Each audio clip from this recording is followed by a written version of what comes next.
வணக்கம் நண்பர்களே. தி daily facts செய்தி பகுப்பாய்விற்கு வரவேற்கிறோம்.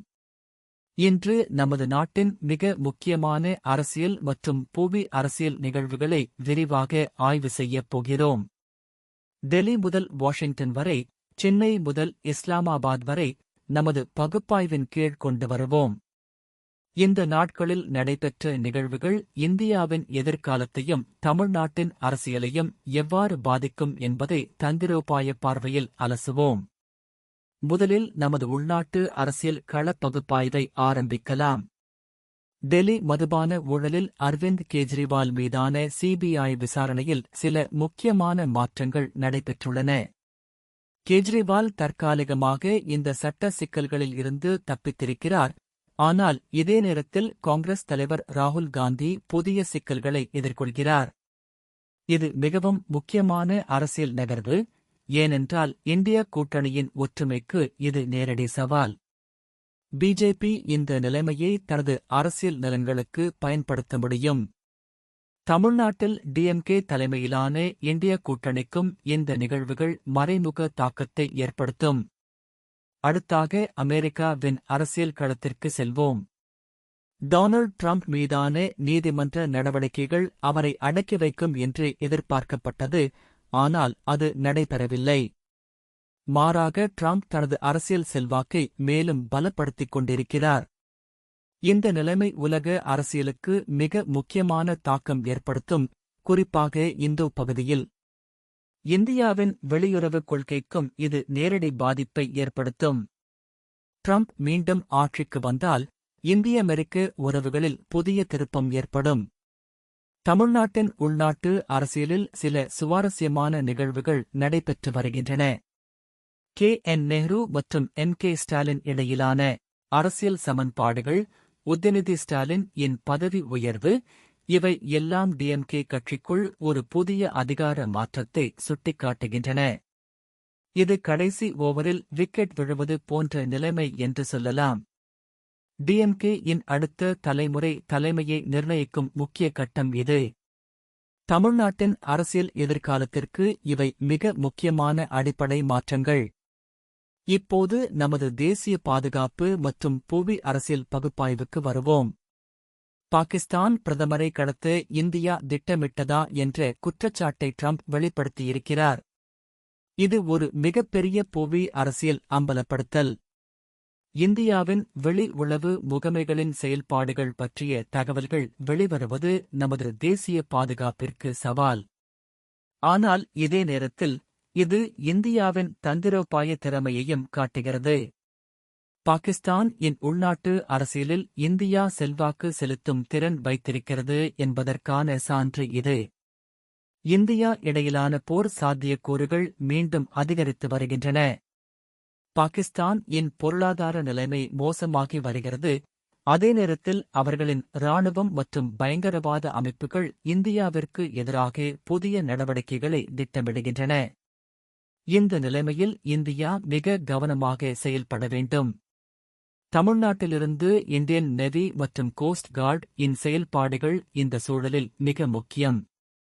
அரேபியன் சி மற்றும் இந்தியன் ஓஷன் இல் நமது கடற்படையின் கண்காணிப்பு மிக அவசியம்.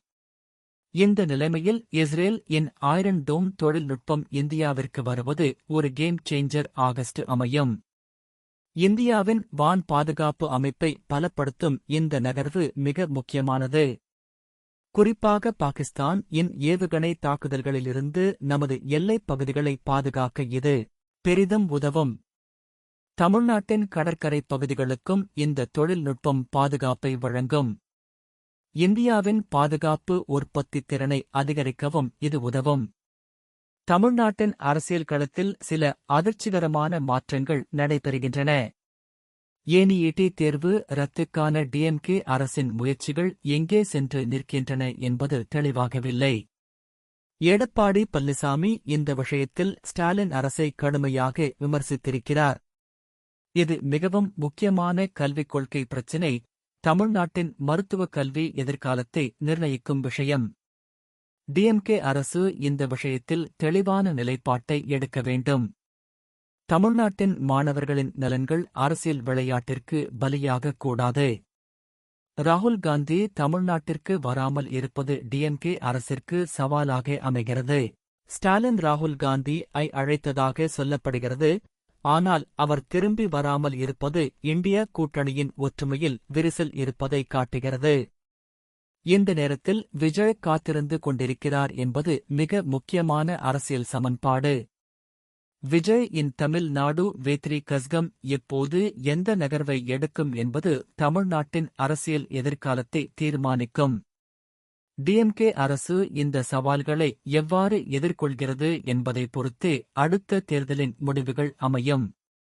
காங்கிரஸ் கட்சி விஜய் உடன் கூட்டணி அமைக்குமா அல்லது தனித்து நிற்குமா என்ற முக்கியமான முடிவை எடுக்க வேண்டிய நிலையில் உள்ளது. இந்த முடிவு தமிழ்நாட்டின் மட்டுமல்ல, தேசிய அளவிலான அரசியலையும் பாதிக்கும். ராகுல் காந்தி இன் சென்னை வருகை இந்த நிலைமையில் எந்த அரசியல் செய்தியை தரும் என்பது பார்க்க வேண்டியது. டிஎம்கே, காங்கிரஸ் மற்றும் டிவிகே இடையிலான சமன்பாடுகள் தமிழ்நாட்டின் அரசியல் வரைபடத்தை மாற்றி அமைக்கும் சக்தி வாய்ந்தவை. இந்த 3 கட்சிகளின் கூட்டணி அரசியல் தமிழ்நாட்டின் எதிர்காலத்தை நிர்ணயிக்கும். ஸ்டாலின் இன் சமீபத்திய பேச்சில் என்டிஏ ஒரு சர்க்கஸ் கூடாரம் என்று குறிப்பிட்டிருப்பது மிக தைரியமான அரசியல் நிலைப்பாடு. இது மோடி அரசிற்கு எதிரான டிஎம்கே இன் வெளிப்படையான சவால். அசெம்பிளி தேர்தல் நெருங்கி வரும் சூழலில் இது ஒரு முக்கியமான அரசியல் சமிக்ஞை. டிஎம்கே மற்றும் ஏடிஎம்கே இடையிலான போட்டி இனி கடுமையாகும் என்பதற்கான அறிகுறி இது. ஸ்டாலின் இன் தலைமையில் டிஎம்கே எவ்வளவு தாக்குதல் போக்கில் செல்லும் என்பதை இது காட்டுகிறது.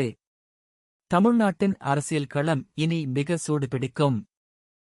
பன்னீர்செல்வம் விஷயத்தில் ஆர்.பி. உதயகுமார் இன் பத்திரிகையாளர் சந்திப்பு சில முக்கியமான தகவல்களை வெளிப்படுத்தியிருக்கிறது. ஏடிஎம்கே கட்சிக்குள் இருக்கும் பிளவுகள் இன்னும் ஆழமாகி வருகின்றன. எடப்பாடி பழனிசாமி மற்றும் பன்னீர்செல்வம் இடையிலான மோதல் ஏடிஎம்கே இன் தேர்தல் வாய்ப்புகளை பாதிக்கும். இந்த நிலைமையில் ஜெயலலிதா இன் அரசியல் பாரம்பரியம் எந்த திசையில் செல்லும் என்பது பார்க்க வேண்டியது. டிஎம்கே இந்த ஏடிஎம்கே பிளவை தனது அரசியல் நலன்களுக்கு எப்படி பயன்படுத்தும் என்பது முக்கியம்.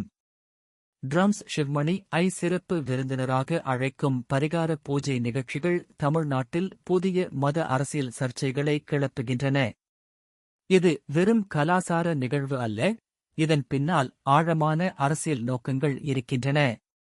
தமிழ்நாட்டின் மத நல்லிணக்கம் மற்றும் பண்பாட்டு அடையாளம் ஆகியவற்றில் இந்த நிகழ்வுகள் என்ன தாக்கத்தை ஏற்படுத்தும் என்பது கண்காணிக்க வேண்டியது. டிஎம்கே அரசு இந்த விஷயங்களில் மிக கவனமாக நடந்து கொள்ள வேண்டும்.